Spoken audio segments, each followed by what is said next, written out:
Fulfill Radio, a voice you can trust. Broadcasting Live presents Two Guys and a Bible with Don Preston and William Bell. Join us each week at 7 p.m. Eastern, 6 p.m. Central as we bring you exciting, sound, challenging, and comforting messages regarding the end times. Thank you for tuning in today. Don Preston is the founder of Preterist Research Institute, or PRI. Don is a prolific author, having written and published 19 books, a host of audio and DVD studies, and is a debater and defender of the full preterist view. His websites are BibleProphecy.com, Eschatology.org, and DonKPreston.com. William Bell is the founder of AllThingsFulfilled.com Ministries and has a website bearing the same name, and has authored 3 books, audios, and DVDs. He has published hundreds of articles and recordings. And now, ladies and gentlemen, welcome to Two Guys and a Bible broadcast with Don Preston and William Bell.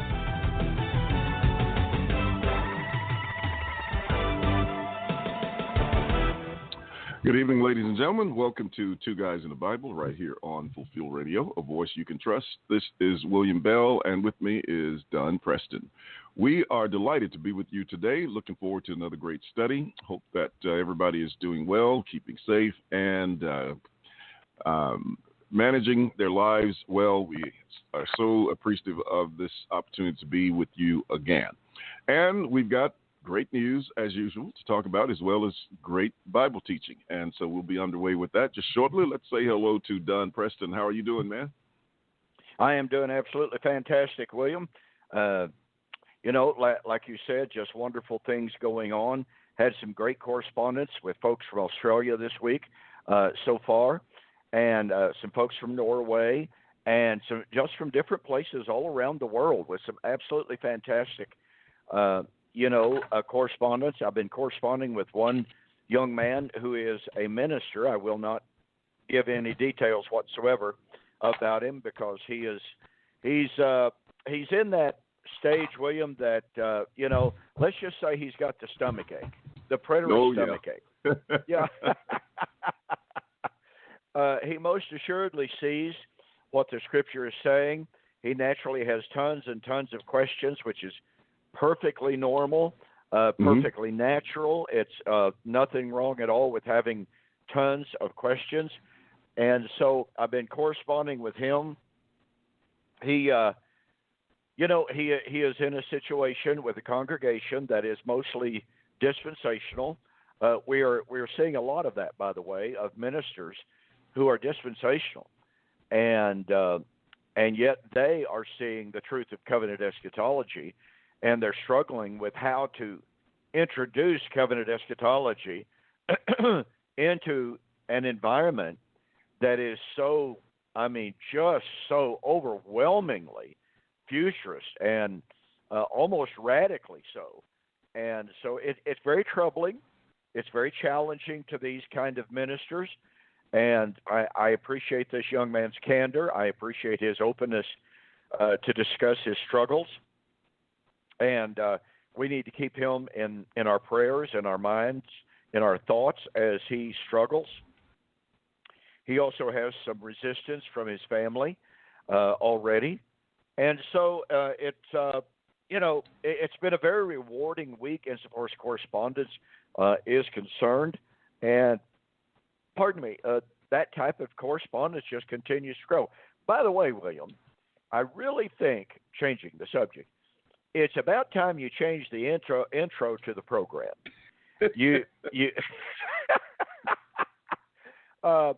I think you say he's written 19 books. Well, that was 15 books ago, William. Yeah, I've even written one since then. Yes. So you're going to have to spend a few minutes to make a new intro and update that. And of course, I'm working on some other books as we speak. I have dedicated myself to get back to writing my book on the Sabbath, entitled Celebrating the Eighth Day.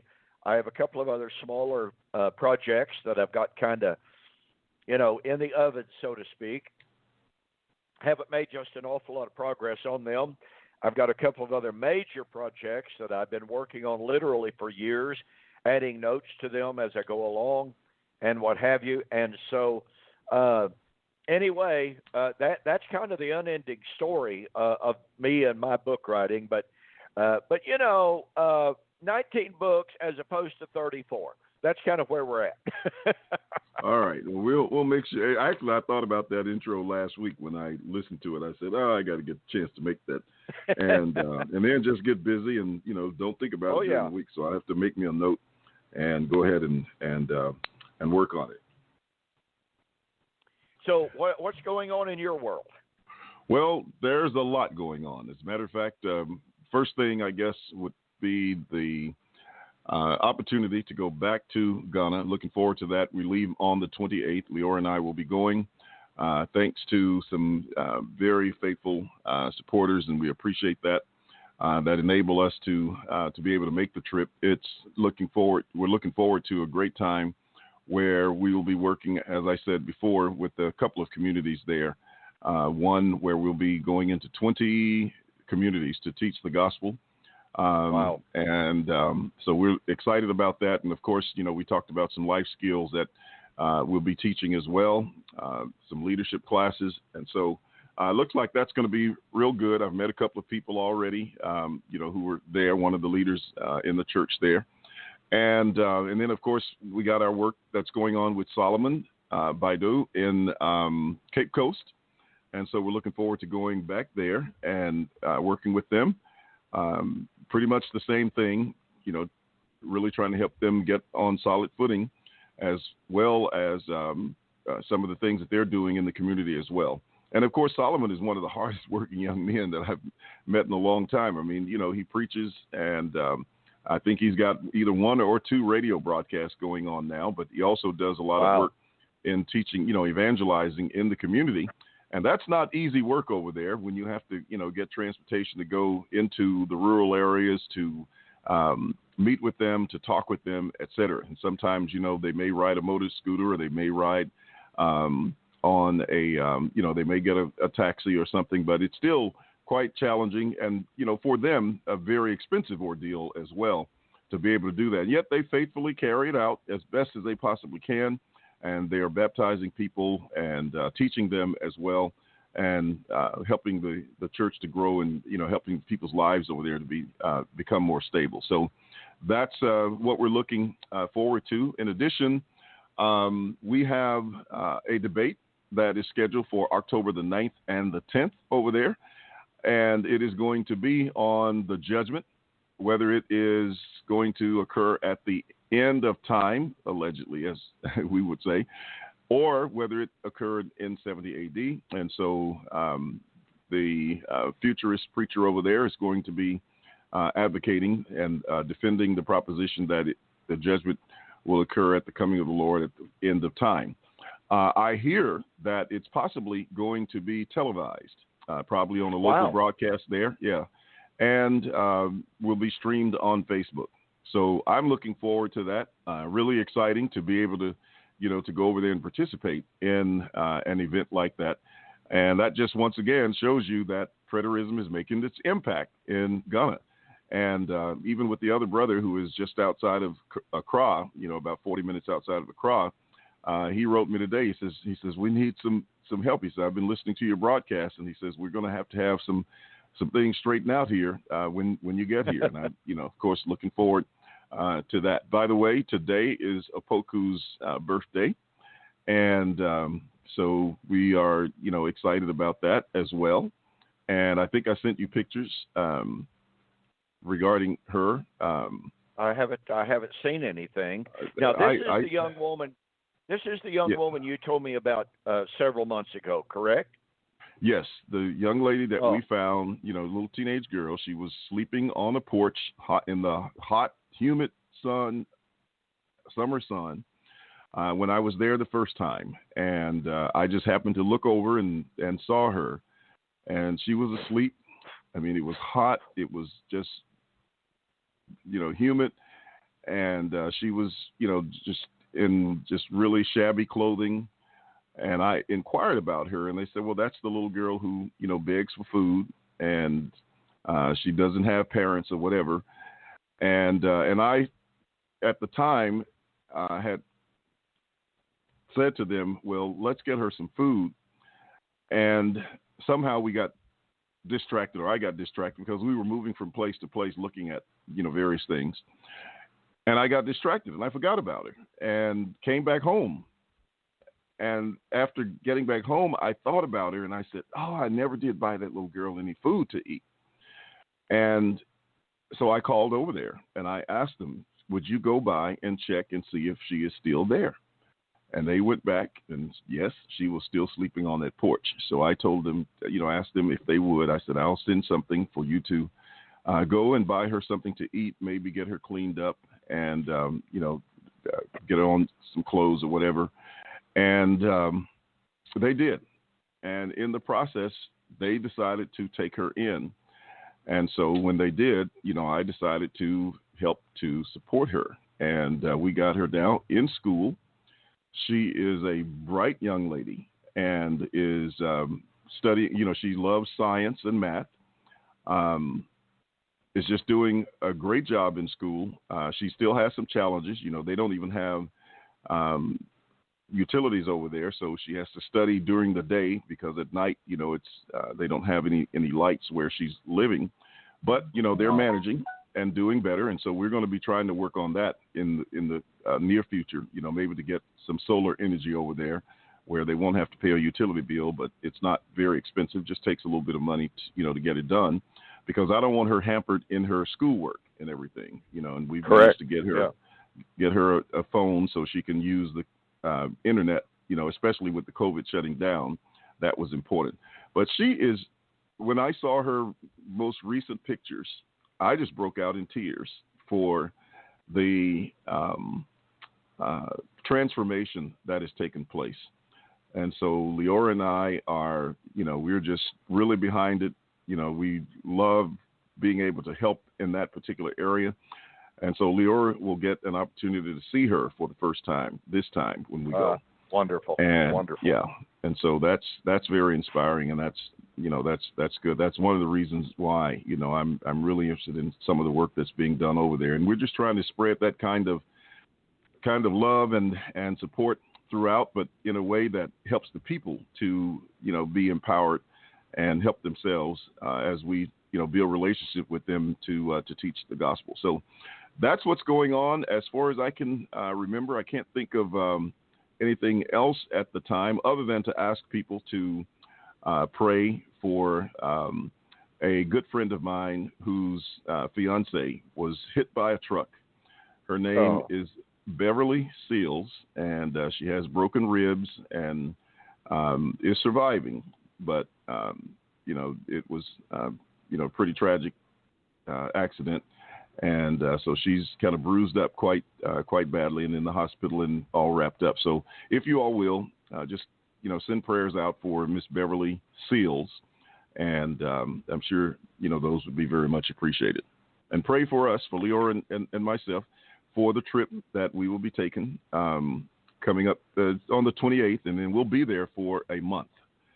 So it's going to be an extended trip this time. But, we have lots of work to do. We've got a debate going on there, as we said, and then some other evangelistic work that we're doing. So that's what's happening. And, of course, anybody wants to chip in and help out, we certainly would appreciate that. We're not going to turn anything down because we got to be there for a month and got to make the pennies stretch. So, but thanks very much for any consideration. Well, I tell you, I sit here and just, in amazement and just thanking the Lord for the success that you are experiencing there. And as you mentioned, I remember when you very first mentioned this young woman and her situation.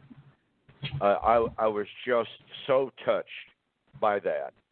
And I it's so difficult for us here in America who are blessed to the extent that we are to imagine the extent of poverty that exists in so many different places. We have our own homeless problem here in America, but let's face it, so much of the, quote, homelessness here in America is in reality people who have made a choice to be on drugs, to be on alcohol, or they just simply don't want to work. They have decided that they're going to live off of society. Now, I'm not trying to paint with too broad a brush. I know that there are a lot of people out there that things have happened in their life that were beyond their control. I'm not talking about that situation, but I'm talking about the situation like we're witnessing in Los Angeles, like we're witnessing in San Francisco, in which drug abuse, alcohol abuse, is absolutely rampant in the homeless community, and the drugs and the alcohol are, to a great extent, the cause of that. Well, that's in sharp contrast to the situation there in Ghana, in which there are just no jobs. Am I correct in this assessment, William? Yeah, that's pretty much it. You know, they say if you create one job over there, you basically feed 5 people. Oh, wow. Yeah. Well, that's absolutely amazing. And so when you can have such a profound impact by the work that you're doing, it is something that is absolutely praiseworthy. It is certainly exhibiting the mind and the heart of Christ, who said, I desire mercy and not sacrifice. And as we have discussed before, one of the things that you mentioned already tonight, and that you have mentioned a bit and that we have discussed a good bit, is the fact that you are teaching people life skills. And that will enable them to change the entire course of their life. And you mentioned that some of the ladies on your very first trip, you had purchased sewing machines. They're making clothing. They're selling the clothing. They're supporting themselves. They are helping support others. This has the potential for such a radical transformation, not only of their individual lives, but of the communities in which they live. As they improve their own lot, they improve the lot of others. They share the gospel. They share the good news of Jesus Christ and what he means to them, and what it truly means to be transformed by Christ. And so, I mean, it's so encouraging. It's so exciting to know of the work that you're doing there. And by the way, and we'll talk about this more after we hang up off the program tonight, however many books that you need to take with you to be used in that work over there, just let us know. And we here at Preterist Research Institute will be glad to contribute those books to that work. Just, whatever we can do to help out in any way that we can.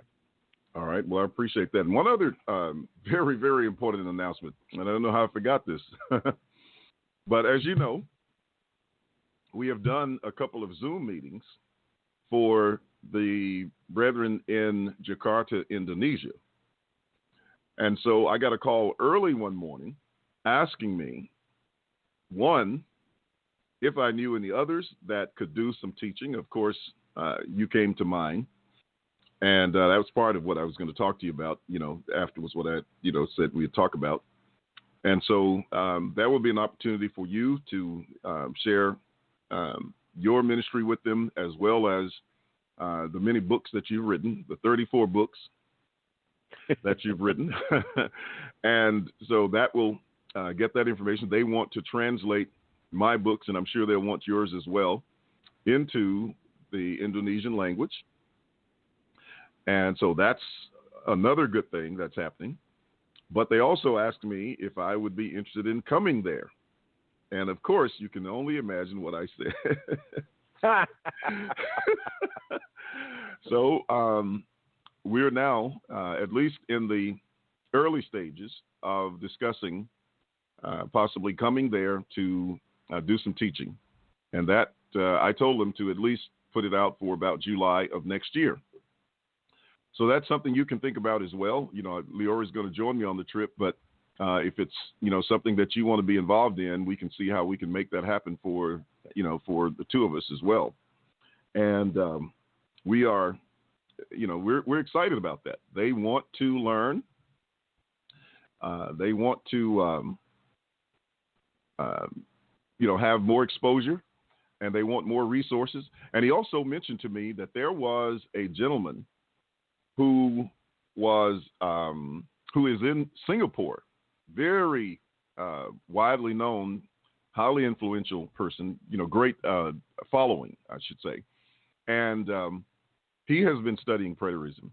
And so they're kind of working with him as well, bringing him along. He's just kind of getting started, but he's definitely studying. And the feedback that I've gotten from them is that, as they continue to share this, the people are just asking for more. They're really excited about it. They want more teaching. They want, answers to questions they've had. And many of them are saying that, they're getting answers to questions that they've had for years.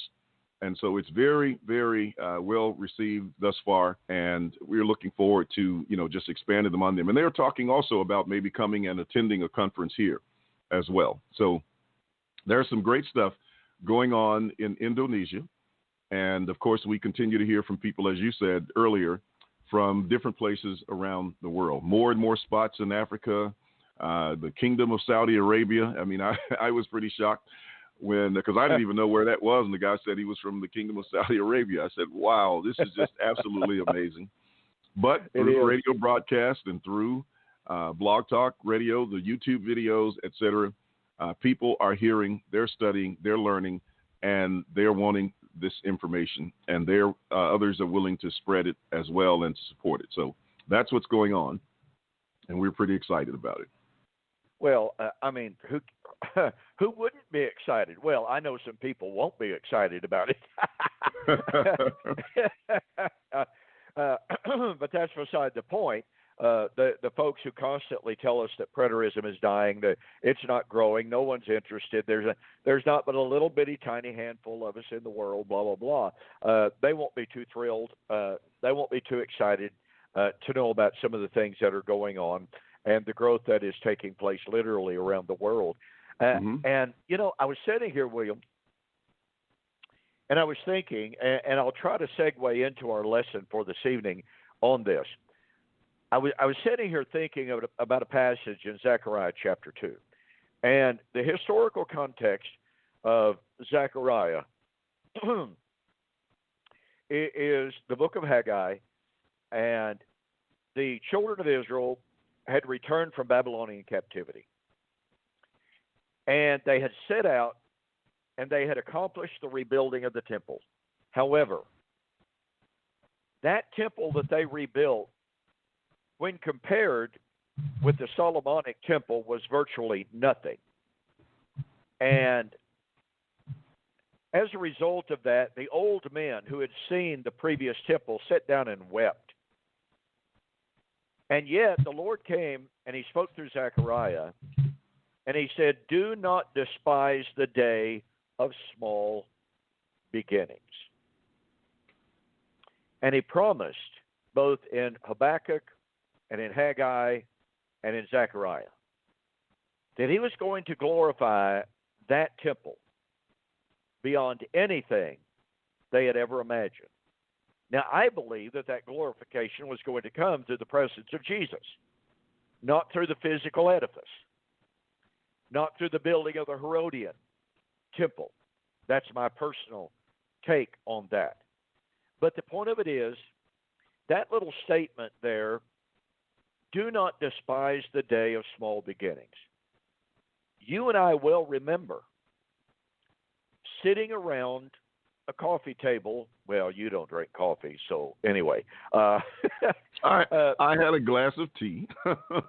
Okay, you had a glass of tea. I had coffee. You'll grow up one of these days. But anyway, we would sit around and we would talk, and we would literally dream about one of these days. Number one, we would say there are going to be other preterist seminars other than Warren, Ohio. Now we have preterist seminars everywhere. And we sat around and we dreamed. And we said one of these days, there are going to be preterist radio stations that will pop up all around the world. Well, here we are on Fulfilled Radio which people from around the world can access anytime. And we sat and we dreamed about one day having preterist television. And you and I both are now on Now TV, an internationally broadcast television network with millions upon millions upon millions of potential viewers. And we used to dream of how covenant eschatology would grow beyond the borders of the churches of Christ. And it would touch the lives of people in every denomination across all boundaries and borders of Christianity. Now, that was in 1990. Here we are 30 years later.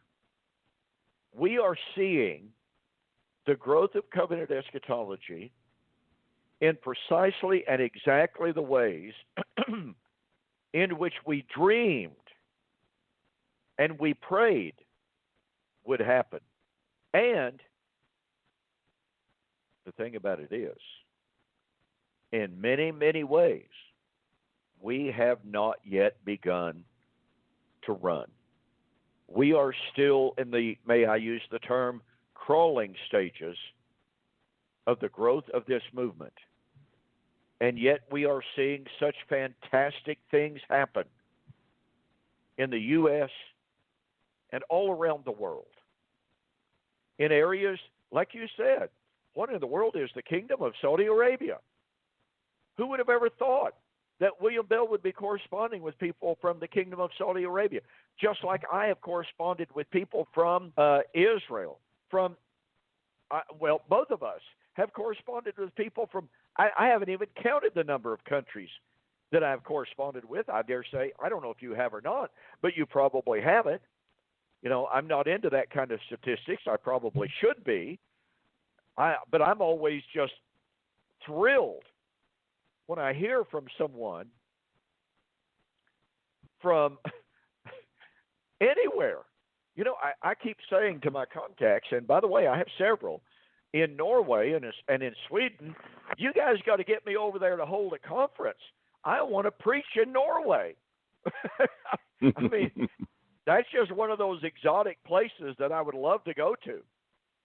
And by the way, one of my contacts over there is a traveling evangelist who often preaches in churches that are attended by anywhere from 2,500 to 4,000 people in attendance. Now think about that, folks. I mean, here's a guy on a regular itinerary and a preaching circuit who is preaching to congregations that large, and I guess he's ordered every book that I have written. He is constantly ordering MP3s, getting downloads of my material, and what have you. Constantly asking me really, really excellent questions. And so, like I said, here we are, 30 years from the days of our, what if stage, if only stage. And we can only sit back and we can thank the Lord for the blessings and for the growth that we are currently seeing and experiencing. Now, I said all that to say this. I have people sometimes that they just challenge me. How in the world do you think that preterism is ever going to grow? Dispensationalism absolutely controls American evangelical Christianity. It controls, by the way, Christianity in Australia. On our trips over there, you and I saw that. And, of course, I've been over there 3 times now. Every time I was over there, you saw and you witnessed that although Christianity is not growing by leaps and bounds in Australia, the congregations that are the strongest, the congregations that are the biggest, are without any doubt rabidly dispensational. And dispensationalism is strong in South America. Dispensationalism is strong in South Korea, one of the largest Christian churches in all of the world, is in South Korea, and they are rabidly dispensational. And so people ask me, how in the world do you think that preterism is ever going to gain any leverage when dispensationalism rules the roost, so to speak? And I remind them of this.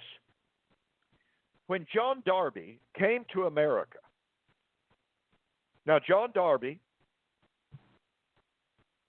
to use the term, was one of those rabid dispensationalists. He had been influenced by Anne MacDonald, who claimed to see a vision. Pardon me. And on that story went. John Darby would go into any town.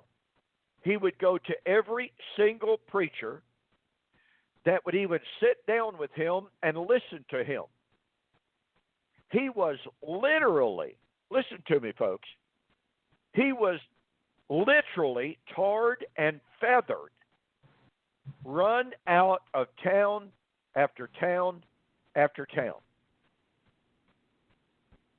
And you can disagree with John Darby all day long, and I do. I disagree with John Darby for 50 hours out of the day. And so you can disagree with him about his theology, but you have to admire his tenacity. You have to admire his courage.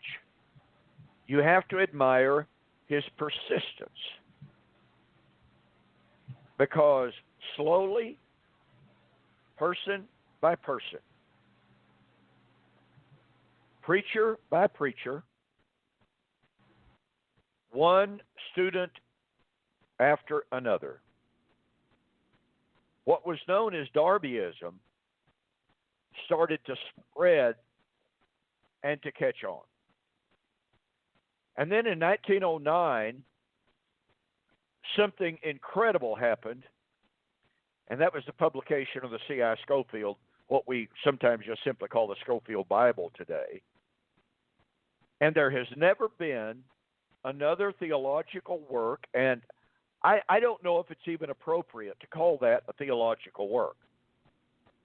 I suppose on some levels it was, but it was really nothing more than an annotated Bible by a man that, let me see, how to be very, very kind about it, had more than a questionable moral background. And that Scofield Bible swept through Christianity of the 20th century. So much so that today, as just mentioned, dispensationalism is the dominant view of eschatology. Now, as I mentioned a few moments ago, I have to tell you, I'm hearing from an increasing number of dispensational ministers who have begun to see the flaws of dispensationalism. They realize there's something dramatically wrong with the message found in C.I. Scofield's annotated Bible. And I don't know how much the personal story of the lack of morality, the lack of integrity, the lack of character on the part of Scofield caused them to say, well, you know, if you got a guy with that kind of moral character and he produced a Bible, I'm not sure I even want to be associated with that anymore. I don't know if that's playing a part in any of it. I will say nobody has mentioned that to me, so I don't want to ascribe that as a reason. But I do know that I'm hearing from more and more, an increasing number of dispensational ministers, not just members, but ministers, to see the flaws in dispensationalism. Now, for those of you a little bit in the know, you know that some years ago, Tim LaHaye and Thomas Ice established the Pre-Trib Research Center.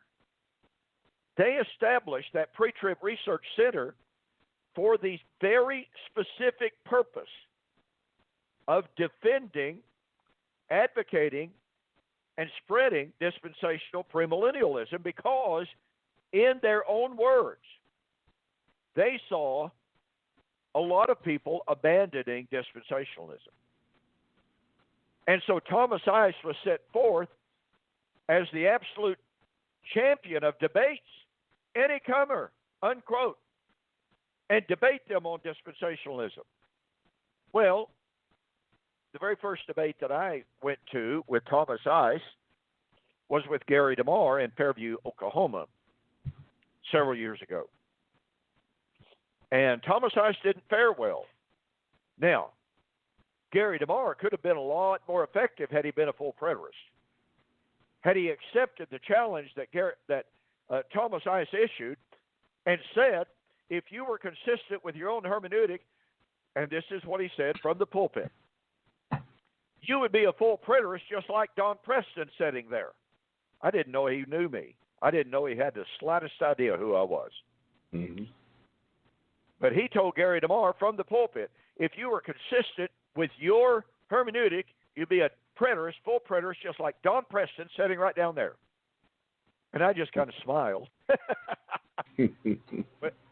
Well, I challenged him to a debate afterwards, and he agreed.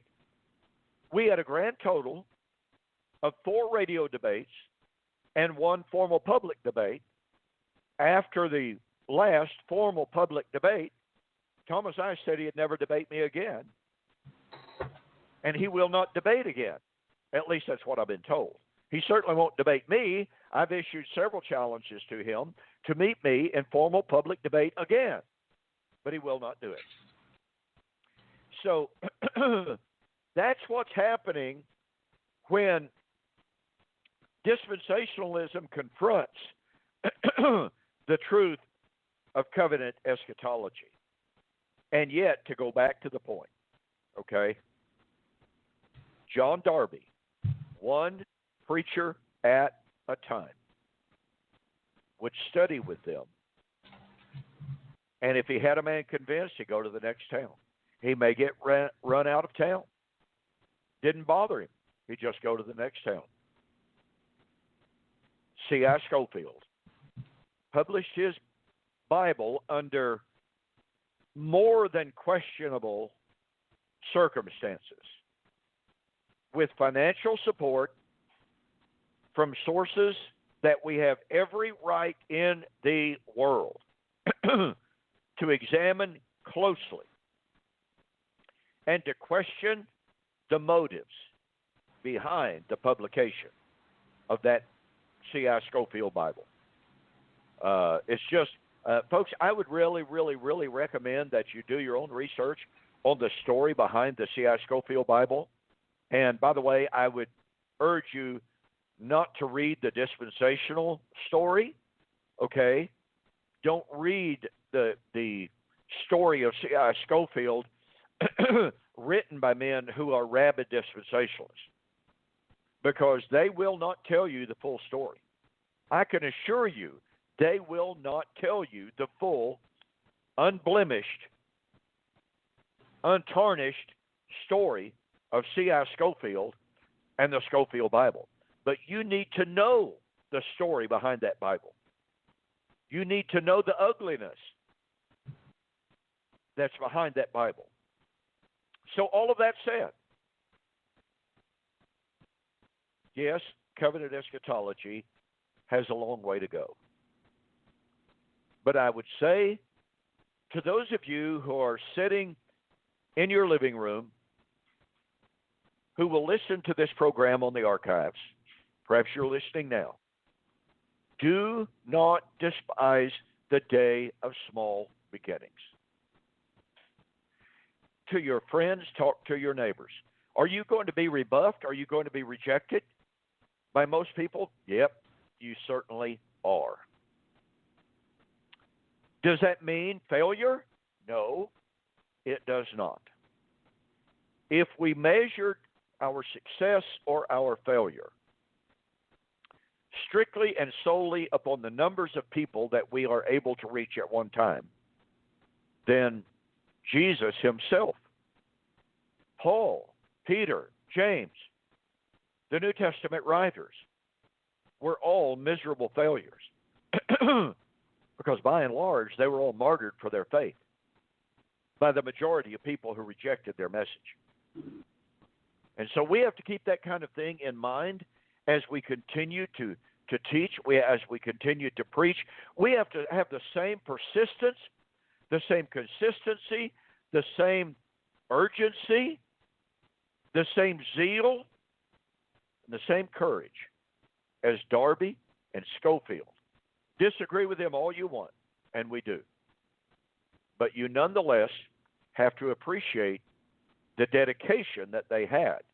Now, you could question the motives of C.I. Schofield, and you can certainly question his character, but he certainly kept after it. And I liken it somewhat to this. I'm not putting those men on the same level as Martin Luther. Martin Luther knew very good and well when he nailed the 95 Theses to the door at the church, he was literally putting his life on the line. You know, by and large, we today don't face that kind of a challenge. Now, are preachers fired for holding to their views on eschatology? Yes, they are. We hear from them constantly. And you know what? So far, William, I have not heard from a single minister who went through the fire, who went through the persecution, who went through the martyrdom. Yes, that's called martyrdom when men speak evil of you, Matthew chapter 5, 9 and 10. That's a form of martyrdom. You don't have to die to be a martyr, in other words. I have not heard from a single minister who stuck to his guns, who held fast to his convictions, who experienced being fired, castigated, ostracized, vilified. Haven't talked to one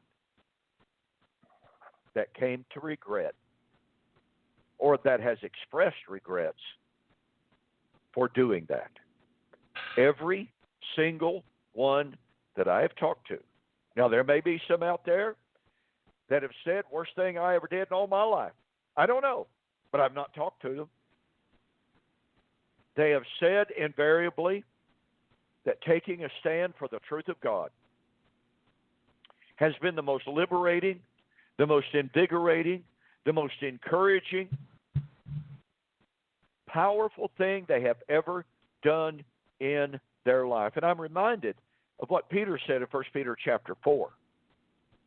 Those who have suffered in the flesh have ceased from sin. And what Peter is talking about in that context, it doesn't mean that they live sinless lives from that point forward.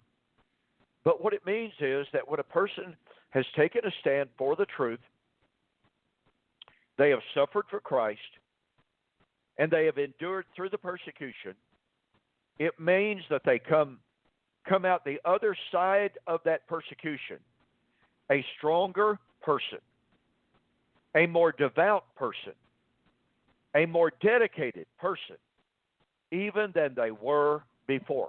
Now, it takes a lot of courage to go through that. It takes a lot of fortitude, and it takes a lot of support.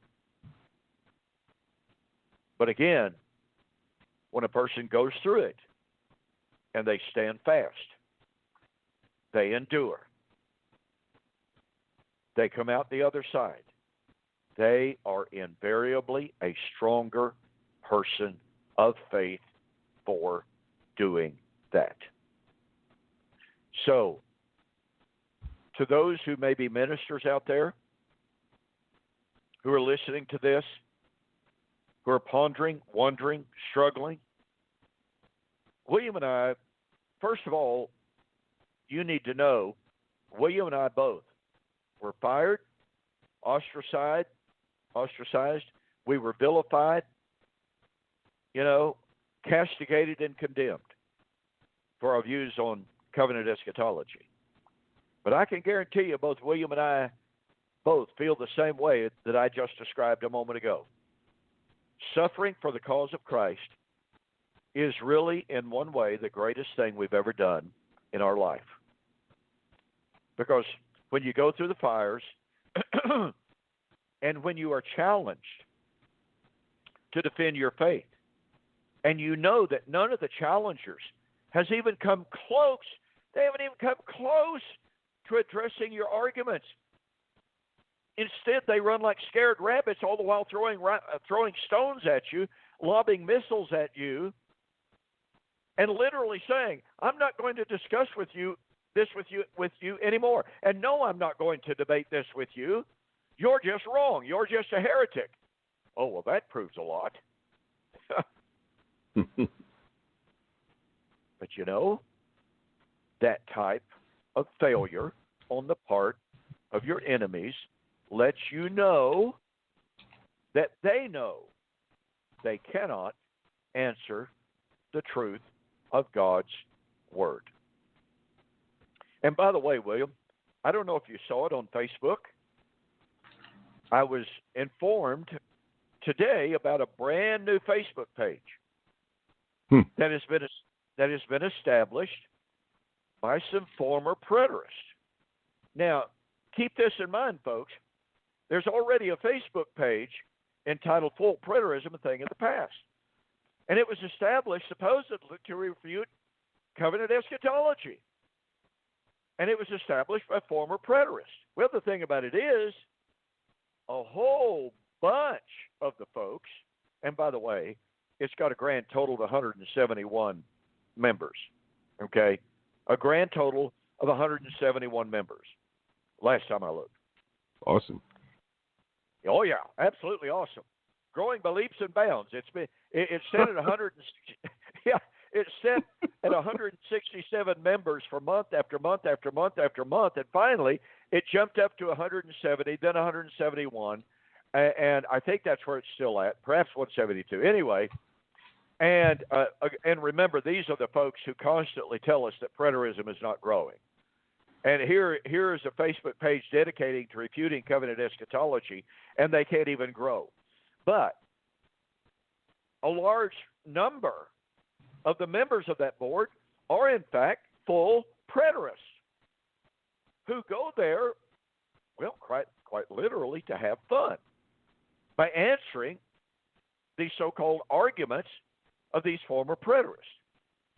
And I post my videos on there every single day. Other full preterists post their articles, post their videos on there every single day. So here's this anti-preterist Facebook page, and post after post after post is being made by, guess what? Full preterists. So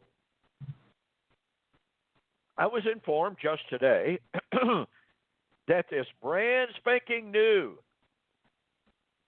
board, Reformed Anti-Hyper-Preterist Board, has been established. Now, here's the thing. It was established by some former preterists. Now, are they going to allow posts by full preterists? Oh, no.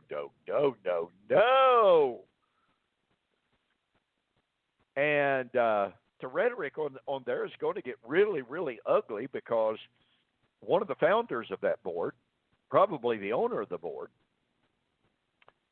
is a young man by the name of Jason Bradfield, who is, without a doubt, one of the most acerbic, caustic, ugly, immature, ungodly young men that you will ever encounter. I finally blocked him on Facebook and on YouTube, both. I refuse to have any dealings with him. As you know, William, you and I both are like this to a great extent. We don't like to deal with dishonorable people who are just blatantly dishonest, who are ugly, who are unchristian in their demeanor, in their actions, and in their words. So knowing that Jason Bradfield established this Facebook page pretty well tells you that it's going to be dedicated to ugliness, to unchristian rhetoric, to totally awful verbiage, And if it follows course with him personally and others on that page that I saw were members, there are going to be some outright blatant lies told on that page, but there will never be any repentance. There will never be any apologies when they're confronted, when they're caught red-handed in lies. No, it will be preterists or heretics. We are justified in saying and doing anything. And so I think that's more than a little bit revealing personally about what's going on, at least on Facebook, in the world of the anti-predators. And oh, by the way, they had when I looked at the page this morning, I think they had 84 members. So, and it had a place where I could join, but when I saw who started the page, I thought, no, I'm not. I am not going to get on there. And you know, I've got honest people to deal with. I've got people who are interested in the Lord's truth to deal with and to correspond with. I have Bereans to deal with.